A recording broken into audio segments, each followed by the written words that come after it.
नमस्कार दोस्तों, स्वागत है आप सभी का आज के इस न्यू वीडियो में। दोस्तों आज के इस वीडियो में हम अध्ययन करने जा रहे हैं बायोलॉजी के उन 100 क्वेश्चनों को जो एग्जाम में बार बार ट्रेंड कर रहे हैं। दोस्तों अगर आप किसी भी एग्जाम की तैयारी कर रहे हैं तो ये वीडियो आपके लिए काफ़ी हेल्पफुल रहने वाला है और रामबाण साबित होने वाला है।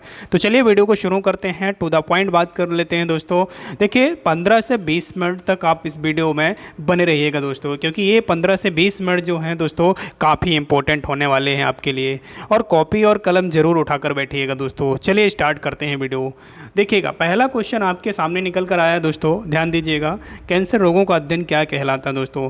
कैंसर रोगों का अध्ययन दोस्तों आपको याद रखना है ऑर्गेनोलॉजी कहलाता है। विशेष रूप से आप याद रखेंगे कैंसर एक घातक बीमारी है दोस्तों, जिसमें कोशिकाओं की अनियंत्रित रूप से वृद्धि होने लगती है दोस्तों। क्लियर है? चलिएगा नेक्स्ट क्वेश्चन देखिएगा, वहीं हम बात कर रहे हैं शरीर में सबसे लंबी कोशिका कौन सी होती है दोस्तों? बहुत बार पूछा गया है, IMP लगाइएगा दोस्तों इस क्वेश्चन को। विशेष रूप से याद रखिएगा कि शरीर की सबसे लंबी कोशिका जो है दोस्तों तंत्र की कोशिका होती है दोस्तों। क्लियर है? आपको याद रखना तंत्र कोशिका। क्लियर है? नेक्स्ट क्वेश्चन देखिएगा, वहीं हम बात कर रहे हैं थर्ड क्वेश्चन की दोस्तों कि दांत का मुख्य पदार्थ बना होता है। दांत में देखिए अगर हम बात करें दांत जो होता है वो मुख्य किस पदार्थ का बना होता है दोस्तों, तो ये विशेष रूप से आपको याद रखना होगा डेंटाइन का बना होता है दोस्तों। क्लियर है? डेंटाइन का बना होता है। और ये विशेष रूप से आपको याद रखना है एनिमल करके एक पदार्थ भी होता है जो विशेष रूप से काफ़ी मजबूती प्रदान करता है विशेष रूप से दांतों को। क्लियर है? वही हम बात करें नेक्स्ट क्वेश्चन की कि किस जंतु की आकृति चप्पल के समान होती है? IMP लगाइएगा दोस्तों, काफ़ी बार रिपीटेड क्वेश्चन है, रेलवे का फेवरेट क्वेश्चन है दोस्तों ये, है ना। किस जंतु की आकृति चप्पल के समान होती है? तो पैरामीशियम लगाएंगे आप। क्लियर है दोस्तों? नेक्स्ट क्वेश्चन है आपका कैंचुओं की आँखें कितनी होती है दोस्तों? तो कैंचुआ जो होता है दोस्तों एक ऐसा प्राणी है जिसके पास कोई आँख नहीं होती है दोस्तों। क्लियर है? तो कैंचुआ जो है विशेष रूप से आप याद रखेंगे, जैसे कैंचुआ जो है दोस्तों ये किसानों के मित्र के रूप में भी जाना जाता है दोस्तों। क्लियर है? चलिएगा नेक्स्ट क्वेश्चन है क्वेश्चन नंबर 6 देखिएगा दोस्तों। क्वेश्चन नंबर 6 है दोस्तों कि गाजर किस विटामिन का स्रोत है दोस्तों? तो गाजर जो है आपका विटामिन A का संपूर्ण स्रोत माना जाता है दोस्तों। आपको याद रखना है गाजर जो है साथियों विटामिन A का स्रोत माना जाता है। वहीं हम बात कर रहे हैं नेक्स्ट क्वेश्चन की दोस्तों कि किस पदार्थ में प्रोटीन नहीं पाया जाता है? तो आपको याद रखना है दोस्तों विशेष रूप से चावल जो है मुख्य रूप से एक ऐसा पदार्थ है जिसमें प्रोटीन की मात्रा नहीं पाई जाती है। फैट अत्यधिक मात्रा में होता है, आप देख सकते हैं चावल, है ना। चावल विशेष रूप से आप याद रखेंगे। नेक्स्ट क्वेश्चन है दोस्तों क्वेश्चन नंबर 8 आपका कि मानव का मस्तिष्क का लगभग भार कितना होता है? तो मानव के मस्तिष्क का जो भार होता है दोस्तों ये होता है 1350 ग्राम। कितना होता है दोस्तों? 1350 ग्राम होता है। नेक्स्ट क्वेश्चन नंबर 9 की ओर बढ़ते हैं दोस्तों। रक्त में पाई जाने वाली धातु कौन सी होती है? मोस्ट इंपॉर्टेंट है दोस्तों। रक्त विशेष रूप से आपको याद रखना है, रक्त में पाई जाने वाली जो धातु होती है वो लोहा होती है। कई बार एग्जाम में कन्फ्यूज़न हो जाता है, बहुत बार वहाँ पर बहुत सारी धातुओं के नाम आ जाते हैं, 4 से 5 धातुओं के, तो आप कन्फ्यूज़ हो जाते हैं। लेकिन आपको याद रखना है लोहा ही एक प्रमुख धातु है जो आपकी रक्त में पाई जाती है। क्लियर है? चलिएगा नेक्स्ट क्वेश्चन देखिएगा दोस्तों, वहीं हम बात कर रहे हैं कौन सा शरीर में नए ऊतक की वृद्धि के लिए पोषक तत्व प्रदान करता है? तो पनीर जो होता है दोस्तों आपको याद रखना है नए ऊतकों की वृद्धि का कार्य करता है दोस्तों। विशेष रूप से आप पनीर का जब भी ग्रहण करते हैं तो ये नए ऊतकों की वृद्धि के लिए सहायक होता है दोस्तों शरीर में। नेक्स्ट क्वेश्चन है आपका बॉटनी शब्द की जो उत्पत्ति है किस भाषा से हुई है दोस्तों? आपको याद रखना है बॉटनी शब्द की जो उत्पत्ति है वो ग्रीक भाषा से हुई है। किस भाषा से हुई दोस्तों? ग्रीक। नेक्स्ट क्वेश्चन देखिएगा दोस्तों, हम बात कर रहे हैं क्वेश्चन नंबर 12 की दोस्तों कि शरीर की सबसे बड़ी ग्रंथि कौन सी होती है? बहुत बार पूछा गया क्वेश्चन है, रेलवे में पूछा गया, SSC में पूछा गया क्वेश्चन है, आप नोट डाउन कर लीजिए। शरीर की सबसे बड़ी जो ग्रंथि होती है वो यकृत होती है दोस्तों। और याद रखिए शरीर का सबसे बड़ा जो अंग होता है दोस्तों वो त्वचा होती है। क्या होती है दोस्तों? शरीर का सबसे बड़ा अंग जो है वो त्वचा है दोस्तों। क्लियर है? यहाँ पर हमने अंग की बात की है विशेष रूप से, ग्रंथि की बात की है और अंग की बात कर ली है ना, याद रखिएगा। चलिएगा नेक्स्ट क्वेश्चन देखिएगा, वहीं हम चर्चा कर रहे हैं नेक्स्ट 13 क्वेश्चन की कि मनुष्य में मादा जनन अंग से किस हार्मोन का स्रावित होता है? देखिए यहाँ पर मादा की बात कर रहे हैं, तो मादा का जो जनन अंग होता है दोस्तों उससे रिलैक्सिन हार्मोन स्रावित होता है। कौन सा हार्मोन दोस्तों? जो प्रसव के लिए मदद होता है दोस्तों, है ना। ये हार्मोन इस टाइप से हार्मोन होता है कि प्रसव के लिए काफ़ी मददगार होता है रिलैक्सिन हार्मोन। वहीं हम बात करें नेक्स्ट क्वेश्चन की दोस्तों कि मनुष्य में ऐच्छिक गतियों का नियंत्रण किसके द्वारा होता है दोस्तों। ऐच्छिक गतियों की बात कर रहे हैं दोस्तों, तो आप राइट ऑप्शन लगाएंगे सेरिब्रम। सेरिब्रम मस्तिष्क का एक पार्ट होता है दोस्तों जो ऐच्छिक गतिविधियों को नियंत्रित करने का कार्य करता है दोस्तों। नेक्स्ट क्वेश्चन है आपका क्वेश्चन नंबर 15। शरीर का तापक्रम कहाँ नियंत्रित होता है, तो हाइपोथैलेमस। हाइपोथैलेमस एक ग्रंथि होती है दोस्तों शरीर में जो ताप को नियंत्रित करती है दोस्तों। क्लियर है। वही हम बात करें नेक्स्ट क्वेश्चन। अमीबा में भोजन का ग्रहण यानी अमीबा में भोजन का अंतर्ग्रहण किसके द्वारा होता है दोस्तों, तो ये कूटपाद द्वारा होता है। ये भी आईएमपी है, आप नोट डाउन कर लीजिए। आप इस क्वेश्चन को आईएमपी लगाइएगा और नोट डाउन कर लीजिए, काफ़ी बार रिपीटेड क्वेश्चन है। आप नेक्स्ट क्वेश्चन की ओर बढ़ते हैं दोस्तों। क्वेश्चन नंबर 17 की बात कर रहे हैं। कौन सा एंजाइम लार में पाया जाता है, तो टाइलिन जो एंजाइम होता है दोस्तों ये भोजन को लसलसा एक तो बनाता है दोस्तों, है ना, और पाचन क्रिया में भी मददगार होता है। तो आप याद रखेंगे विशेष रूप से टाइलिन एंजाइम को। क्वेश्चन नंबर 8 देखिएगा दोस्तों। क्वेश्चन नंबर 8 है आपका, पूछा जा रहा है कि वह प्रक्रिया जिसके द्वारा मनुष्य श्वास ग्रहण करता है और सांस छोड़ता है दोस्तों, तो ये श्वासोच्छ्वास की क्रिया कहलाती है दोस्तों। आप याद रखेंगे विशेष रूप से। क्वेश्चन नंबर 19 को बढ़ते हैं। ऊर्जा उत्पादन के लिए कोशिका प्राय किसका उपयोग करती है दोस्तों, तो ग्लूकोज का, है ना, किसका उत्पाद करती है। देखिए यहाँ पर क्वेश्चन बार बार देखिए ये रिपीटेड क्वेश्चन है, आप याद कर लीजिए और नोट डाउन कर लीजिए। ऊर्जा उत्पादन के लिए कोशिका प्राय किसका उपयोग करती है, ग्लूकोज का। क्लियर है। चलिएगा नेक्स्ट क्वेश्चन देखिएगा। वहीं हम बात कर रहे हैं किस अभिक्रिया द्वारा पौधों में ऑक्सीजन बाहरी वातावरण से कोशिका में पहुंचता है दोस्तों, तो ये विसरण की प्रक्रिया होती है दोस्तों, है ना, विसरण की प्रक्रिया के कारण ही ये प्रक्रिया होती है दोस्तों। नेक्स्ट क्वेश्चन है क्वेश्चन नंबर 21 दोस्तों। श्वसन की अभिक्रिया में खाद्य पदार्थों की परिणति क्या होती है दोस्तों, तो विशेष रूप से आप याद रखेंगे विघटन की प्रक्रिया होती है, विघटन होता है दोस्तों। वही हम बात कर रहे हैं क्वेश्चन नंबर 22 की दोस्तों। तो खाद्य पदार्थों का पौधों में स्थानांतरण मुख्य रूप से कौन सा होता है दोस्तों, यहाँ पर सुक्रोज की बात करने जा रहे हैं हम, है ना, सुक्रोज है इसका राइट ऑप्शन आप लगाएंगे दोस्तों। अगर अभी तक आप चैनल में नए हैं तो चैनल को अभी सब्सक्राइब कीजिएगा और जी हाँ बेल आइकन जरूर ऑन कीजिएगा, जिससे हमारे आने वाले सभी वीडियो का आपको नोटिफिकेशन मिल सके दोस्तों। चलिएगा नेक्स्ट क्वेश्चन देखिएगा दोस्तों। एक स्वस्थ मनुष्य का रक्तचाप क्या होता है दोस्तों, ब्लड प्रेशर की बात कर रहे हैं, है ना, आपको याद रखना है ये होता है 120/80 मरकरी में होता है, विशेष रूप से आप याद रखेंगे। क्वेश्चन नंबर 24 की बात कर रहे हैं। मनुष्य के मस्तिष्क की सबसे बाहरी झिल्ली क्या होती है। देखिए ड्यूटेरिया जो मीटर होता है ये मनुष्य की बाहरी जो झिल्ली होती है, विशेष रूप से आपको याद रखना है क्वेश्चन नंबर 24 को। नेक्स्ट क्वेश्चन है दोस्तों, मनुष्य के सूंघने की क्षमता को नियंत्रित करता है, तो आपको याद रखना है ध्रुणोदी पाली जो होती है दोस्तों, ये है ना, ध्रुणोदी जो पाली होती है ये जो होती है सूंघने की क्षमता को नियंत्रित रखती है दोस्तों। क्वेश्चन नंबर 26 की बात कर रहे हैं। मनुष्य में बुद्धि एवं चतुराई का केंद्र क्या होता है, सेरिब्रम होता है, जो मस्तिष्क का एक विशेष रूप से पार्ट होता है। क्वेश्चन नंबर 24 की बात कर रहे हैं दोस्तों। रक्त में ग्लूकोज की मात्रा नियंत्रित करता है, तो देखिए इंसुलिन के कारण ही, ये विशेष रूप से आपको याद रखना है, रक्त में ग्लूकोज की मात्रा को नियंत्रित करता है, इंसुलिन, है ना, नियंत्रित रहता है, इंसुलिन के कारण ही नियंत्रित रहता है दोस्तों। चलिए नेक्स्ट क्वेश्चन देखिएगा। वही हम बात करें क्वेश्चन नंबर 28 की दोस्तों। ऑक्सीजन जो है विशेष रूप से आपको याद रखना है क्या है, एक एंजाइम है विशेष रूप से, है ना। वही हम बात कर रहे हैं क्वेश्चन नंबर 29 की। गोबर छत्ता यहाँ पर याद रखना है किसके अंतर्गत आता है, तो एक मृत जीवी है दोस्तों, आप याद रखेंगे।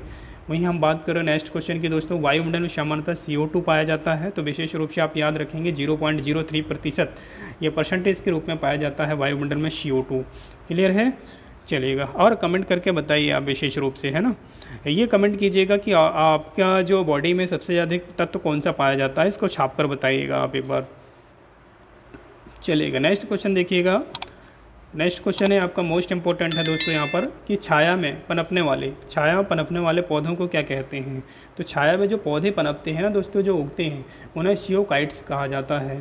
नेक्स्ट क्वेश्चन है दोस्तों कि मनुष्य में मुख्य श्वसन अंग क्या होता है दोस्तों। तो मनुष्य में अगर हम बात करें तो फेफड़ों द्वारा श्वसन होता है, जो मुख्य रूप से श्वसन प्रक्रिया को संपन्न करवाता है दोस्तों।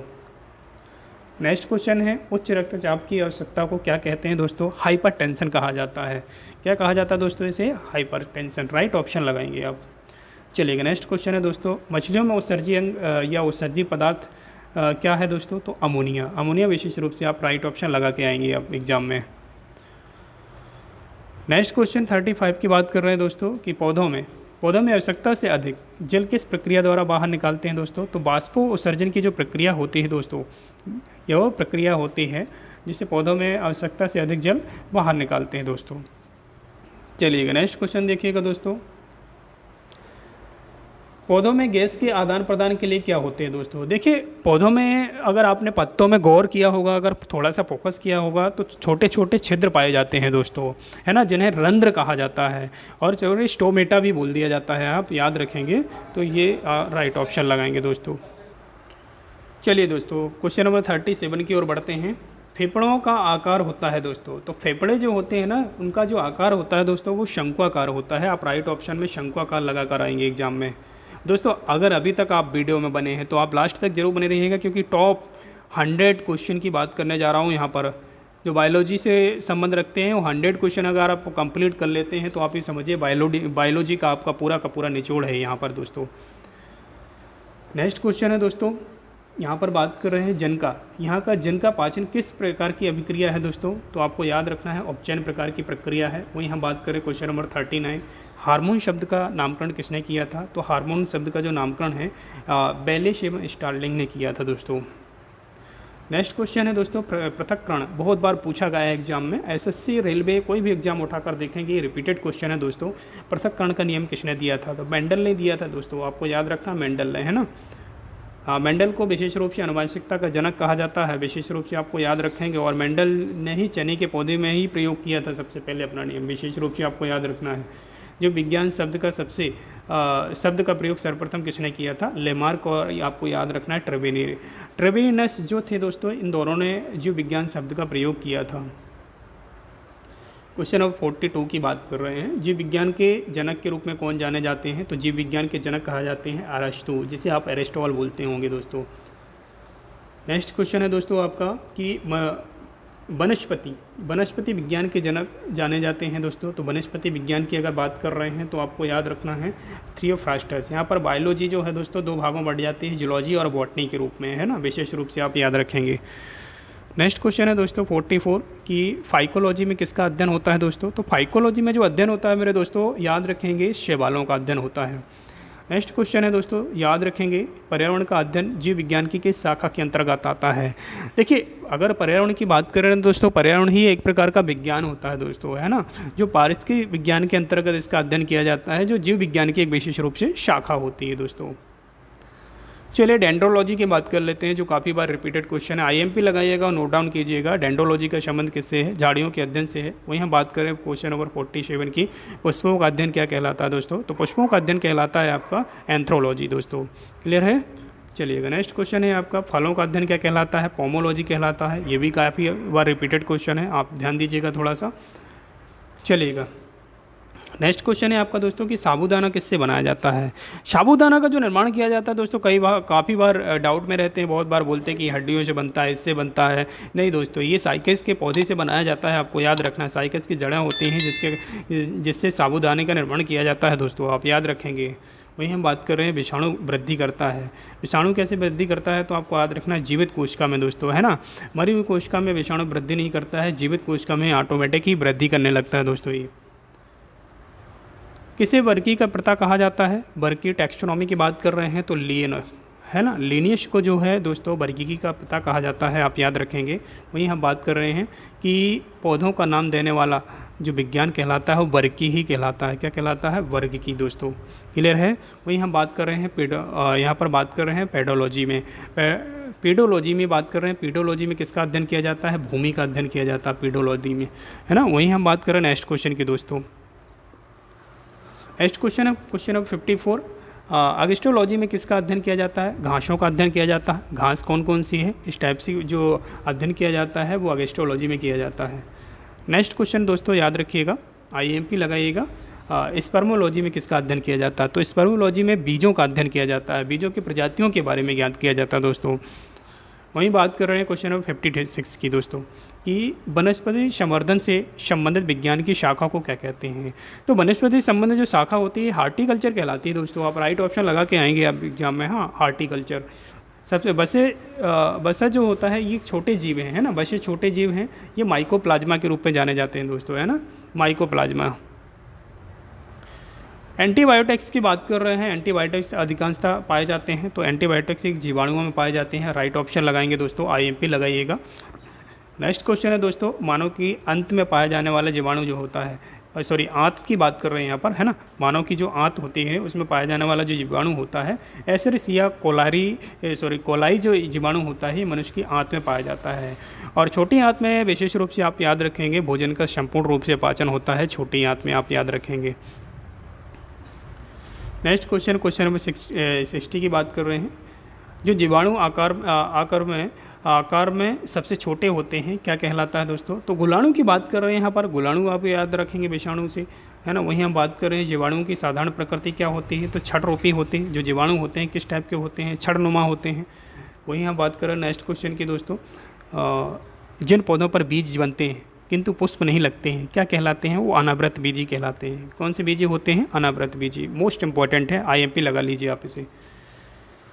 नेक्स्ट क्वेश्चन ध्यान दीजिएगा दोस्तों। नेक्स्ट क्वेश्चन है आपका, जीवाणु की खोज किसने की है? बहुत बार पूछा गया है दोस्तों क्वेश्चन, आप नोट डाउन कर लीजिए और दिमाग में बैठा लीजिए। जीवाणु की खोज जो है लीवेनहॉक ने की है ना। लीवेनहॉक का नाम आप याद रखेंगे। द्विनाम पद्धति का जनक किसे कहा जाता है? तो विशेष रूप से याद रखेंगे दोस्तों लियोनस को, है ना। द्विनाम पद्धति के जनक कहा जाता है। नेक्स्ट क्वेश्चन है दोस्तों, सर्वप्रथम विषाणु की खोज किसने की थी? एवोन विश की, है ना। यहाँ पर जीवाणु और विषाणु दोनों आप याद रखेंगे, है ना। चलिएगा नेक्स्ट क्वेश्चन है दोस्तों, यहाँ पर चेचक के टीके की खोज किसने की थी? देखिए टीके में अगर बात करें एडवर्ड जेनर जी का नाम बहुत चर्चा में रहता है। विशेष रूप से काफ़ी बार एग्जाम में रिपीट भी हुआ है क्वेश्चन कि चेचक के टीके की खोज किसने की है, तो आपको याद रखना है जेनर।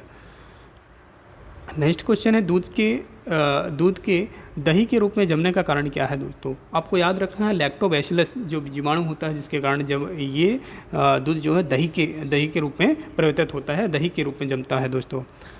चलिए नेक्स्ट दोस्तों, नेक्स्ट क्वेश्चन है, टिक्का रोग किस में होता है? मूंगफली में होता है। आपको याद रखना है टिक्का रोग किस में होता है? मूंगफली में होता है दोस्तों, है ना। बहुत बार पूछा गया क्वेश्चन है, IMP लगा लीजिए आप इसे। चलिएगा नेक्स्ट क्वेश्चन है दोस्तों, HIV द्वारा होने वाले रोग कौन सा है दोस्तों? देखिए HIV ह्यूमन, आपको विशेष रूप से आपको याद रखना है ह्यूमन इम्यूनो वायरस होता है दोस्तों। ये अगर बात करेंगे तो HIV जो जीवाणु होता है विशेष रूप से अगर बात करेंगे एड्स का एक विषाणु होता है, आपको विशेष रूप से याद रखेंगे दोस्तों। चलेगा नेक्स्ट क्वेश्चन है, वही हम बात कर रहे हैं किस शैवाल से आयोडीन प्राप्त होता है? तो आयोडीन की बात कर रहे हैं तो लेमेनेरिया करके एक शैवाल पाया जाता है दोस्तों, इसमें आयोडीन प्राप्त होता है दोस्तों। नेक्स्ट क्वेश्चन है दोस्तों, लाल सागर का रंग किसकी उपस्थिति के कारण होता है? तो आपको याद रखना है शैवाल विशेष रूप से पाया जाता है इस पर।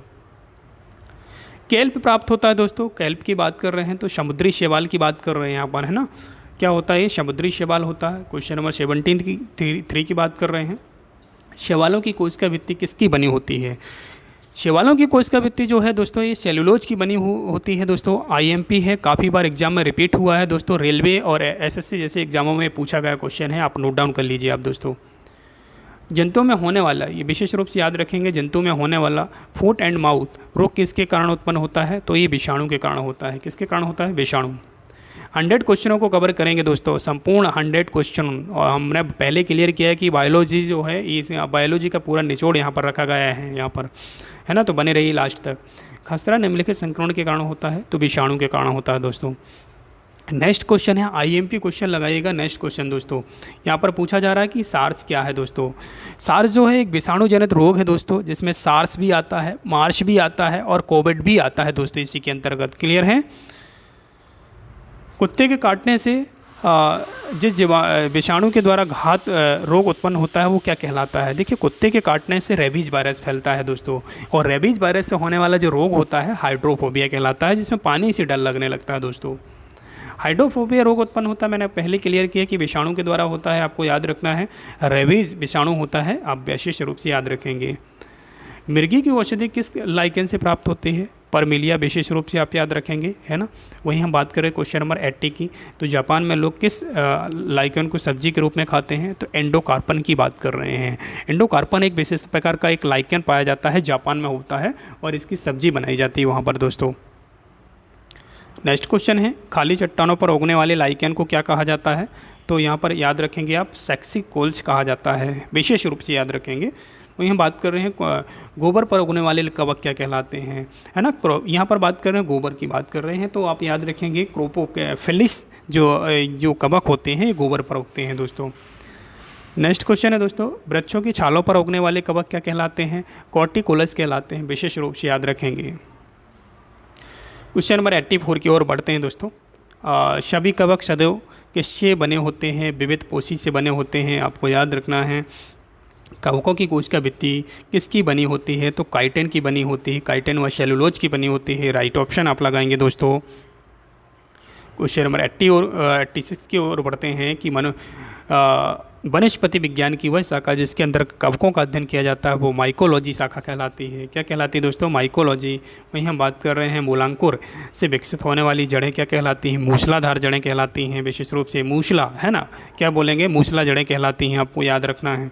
जिस टाइप से जैसे मूली होती है, गाजर होती है, मूसला जड़ें होती हैं दोस्तों, है ना, विशेष रूप से याद रखें। मूलांकर के अतिरिक्त पौधे के किसी भाग से विकसित होने वाली जड़ें क्या कहलाती हैं, अपस्थानिक जड़ें कहलाती हैं, विशेष रूप से याद रखेंगे दोस्तों। क्या कहलाती हैं, अपस्थानिक जड़ें दोस्तों। नेक्स्ट क्वेश्चन है बैक्टीरिया से फैलने वाला रोग होता है दोस्तों। बैक्टीरिया से फैलने वाला जो रोग होता है दोस्तों, ये चेचक होता है। चेचक के और टीके की खोज अभी पहले चर्चा की है कि एडवर्ड जेनर ने की थी, विशेष रूप से आप याद रखेंगे। क्वेश्चन नंबर 19 की ओर बढ़ते हैं कि प्रोटीन जो कोशिका के भीतर उपयोग की जाती है उस किसके द्वारा संश्लेषित होती है, तो मुक्त यहाँ पर बात कर रहे हैं तो राइबोसोम्स के द्वारा होती है दोस्तों।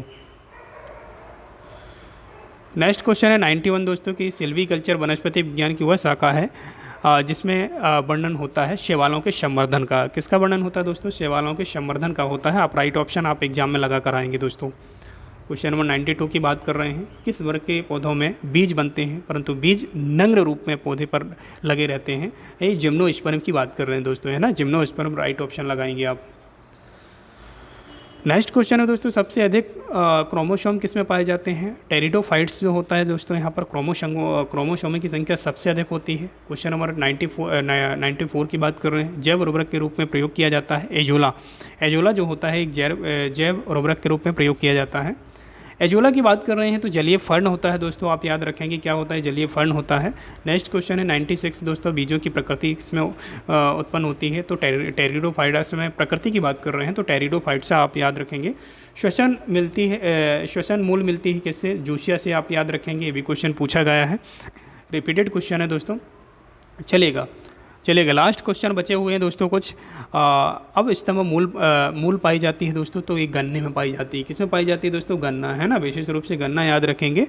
और वहीं हम बात करें नेक्स्ट क्वेश्चन की दोस्तों, क्वेश्चन नंबर 99 की, है ना, जड़ें विकसित होती हैं मूलांकुर के रूप में, याद रखिएगा दोस्तों। 100 क्वेश्चन आज के वीडियो का लास्ट क्वेश्चन है, और वीडियो को लाइक जरूर कीजिएगा दोस्तों, शेयर कीजिएगा। देखिएगा यहाँ पर गाजर एक क्या है, गाजर एक विशेष प्रकार के, मैंने पहले किया कि ये मूल रूप से जड़ों के रूप में ये गाजर, है ना, इसके अलावा मूली, ये क्या है, एक प्रकार की जड़ है, विशेष रूप से याद रखेंगे। चलिए आज के इस वीडियो में हमने 100 क्वेश्चनों को कवर किया दोस्तों। वीडियो आप जरा सा भी अगर हेल्पफुल लगता है तो वीडियो को लाइक कीजिएगा, चैनल में पहली बार है तो सब्सक्राइब कीजिएगा। मिलते हैं नेक्स्ट वीडियो में, तब तक के लिए जय हिंद, जय संविधान, जय भारत।